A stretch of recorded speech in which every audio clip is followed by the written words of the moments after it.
So once I took the lid off the box and started talking to higher guides, I began to wonder just how high we could go.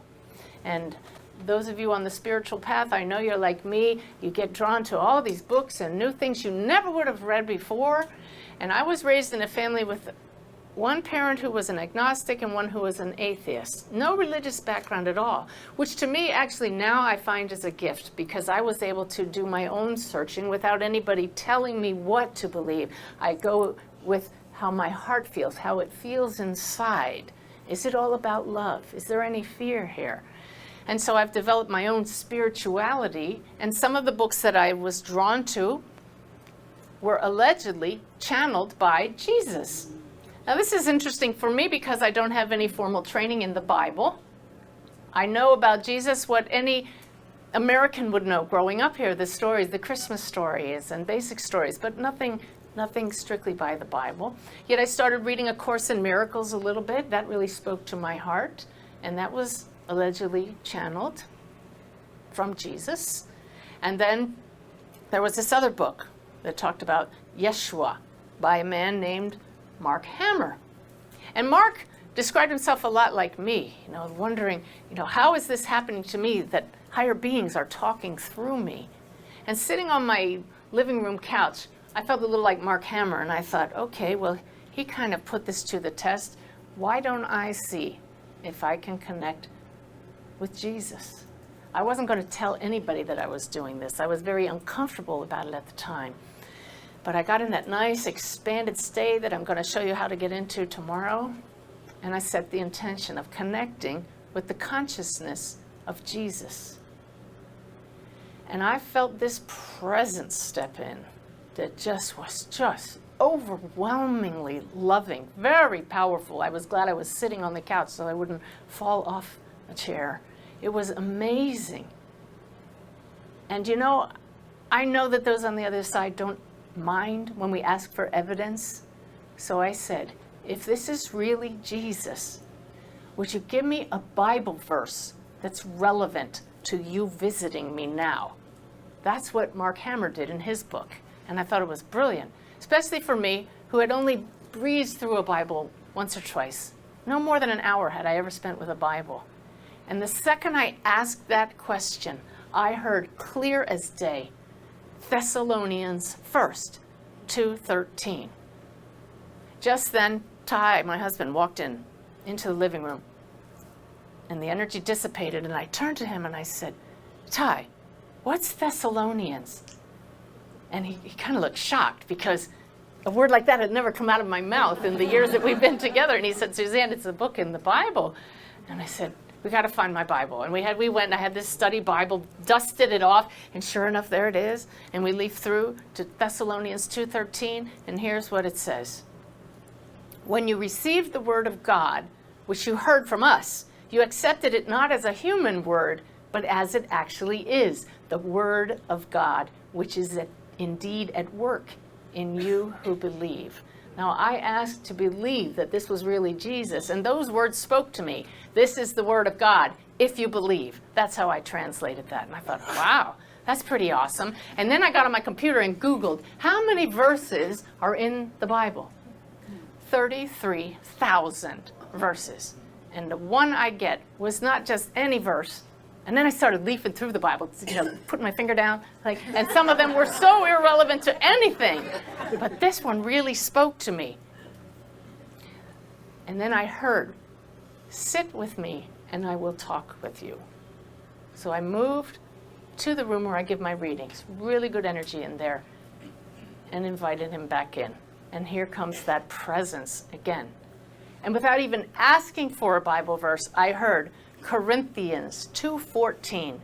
And then I write, as I've learned to write Sanaya's words, in that expanded state, as who I believed was Jesus talking to me, said, blessings be upon you. 1 Corinthians. The words you find will speak to you. Trust them when they speak to the heart. Okay? So after that loving energy faded away, I pull out the Bible again. And here's 1 Corinthians 2:14. And the words are, in that verse, the person without the Spirit does not accept the things that come from the Spirit of God, but considers them foolishness and cannot understand them because they are discerned only through the Spirit. If you look at those two Bible verses, they're saying the same thing. You have to trust the words in your heart, which is what Jesus said to me even when I wasn't looking at the Bible. Otherwise, you think they're foolishness. It's like that paradox I explained earlier. You can't believe these things if you're using your human mind. How is this possible that a man that walked this earth 2,000 years ago is speaking to me? And why would he speak to me? Isn't that a very human reaction? He would speak to any of us because we are the same loving energy that he is. And that's the message. So I thought that was pretty cool. 2 relevant verses, and then no visits for about 3 weeks. That was the end of that, or so I thought. Ty and I were getting ready to go to Key West for a month. We're loading the car, getting ready to go, and I hear a voice. I hear lots of voices. And this one says, get Joel Goldsmith's little book. It's that specific. And I had probably 10 Joel Goldsmith books. Who's read his work? Just a few? You should try it. Good stuff. Well, I knew the little book. It's this one. It's called The Infinite Way. But I hadn't seen it in 5 years. I have shelves and shelves of books at home, and I had not looked at that book in 5 years. So I'm looking, and Ty's getting ready, and I couldn't find it. So I said, I better go. I start going out to the car, and I hear, get Joel Goldsmith's little book. Okay. So I said, Ty, I'll be right back. I go back, and I go through all the shelves of books again. Couldn't find it. And I said, I gotta go. And I go out, and I'm about to get in the car, and Ty's by this time, tapping the fingers on the wheel. And this time it was a do not miss this opportunity feeling. Go back and look one more time. 3 times I go back, and I found the book. I go running out to the car, threw it in my bag, and we start going down the highway. So we've been gone, maybe driving 2 hours, and I hear, look at the book. I open it up, and I'm a highlighter, and I underline. So I just start reading the parts that I've underlined 5 years ago, and I hear, no, start at the very beginning and read every word. You can get guidance that clearly, okay? Set that as your intention. Okay, well, I've learned, follow orders. So I start at the beginning, and I get to page 27, and there's a couple lines there that sounded really familiar to me, but where had I read those words? Here's a page out of Joel Goldsmith's Infinite Way. I've circled it. He wrote, but the natural man receiveth not the things of the Spirit of God, for they are foolishness unto him. Neither can he know them, because they are spiritually discerned. Now, that may sound familiar to you because you just heard something like that about 5 minutes ago, but it was 3 weeks for me since I heard those words, so I wasn't quite sure, and I couldn't be sure. Why? This is very important. Notice here, for the skeptics who might think, well, you remembered that from that book. This was 5 years earlier I had read it, and Goldsmith broke a prime rule of writing. Look at this. He did put quotation marks, no footnote, no reference. Okay? Not good. So you can't tell that that's a Bible verse. For all I know, who's he quoting? So I just marked that page 27, and I keep reading. I turn one page, I turn another page. I get to page 29. 2 pages later, there are no more quotes between that last one and this one. And here's a quote. When you receive the word of God, which ye heard of us, you received it not as the word of men, but as it is in truth, the word of God, which effectively works also in you who believe. And I thought, wait a minute. Now look, no reference to a Bible, no footnote, back-to-back quotes in this book. And I thought, no way. Now, I didn't have internet on my phone at the time, so I get to where we're going in Key West. The first thing I do is plug in my computer, get on the internet, and I Google those 2 Bible verses that were given to me when I asked Jesus to be present with me. And then this voice says, look in that book. You already know the punchline, don't you? Those 2 verses in Goldsmith's book were 1 Corinthians 2:14 and Thessalonians 2:13. What was it that Jesus said to me when I wrote down his words that day? He said, trust the words you hear when they speak to the heart. I turned the page in the book And Goldsmith said the same thing. Trust the words when they speak to your heart.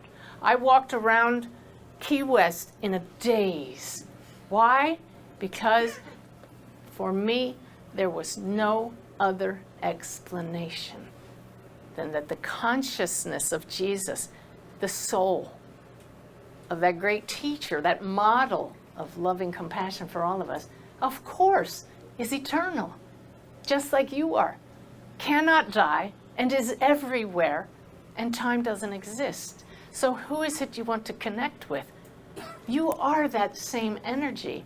Why can't you connect with that? How do we do that? I did it with belief, and I set the intention, and I invited it in. And it happened. And because I believed, it led to greater and greater experiences. Tomorrow, I'm going to teach you the step-by-step method that I go through to attune. There's no secrets. Good stuff. So there was no other explanation for me than that there is a God. But it's not some being that we can put in a box. It's this force, this source of that love that I felt when he stepped into my energy field. It's all that is. It's infinitely intelligent, and it is love. And it's not a being. It just is. And we're part of that. I think that's exactly what Goldsmith said. He said, how often do we go on the rocks on this point? How frequently do we attempt to understand spiritual wisdom with our human intellect? And that shuts out these beautiful experiences that all of us can have. Up until I discovered there was a greater reality, this kind of experience for me would not have been even in my imagination. It's like people who have children and they say, well, you just can't imagine what it's like until you have children. So you've sat in the presence of Jesus in your energy field. Maybe it's hard to imagine. So do it. Invite it in. Tonight is about opening your mind that I'm no more special than anybody. I've just opened my mind. I climbed out of that box. I took the lid off. Are you ready to do that? You want to have these awesome experiences? This is not just storytelling. I'm here to show you that this is available to you, to everybody. Everybody. And it's awesome.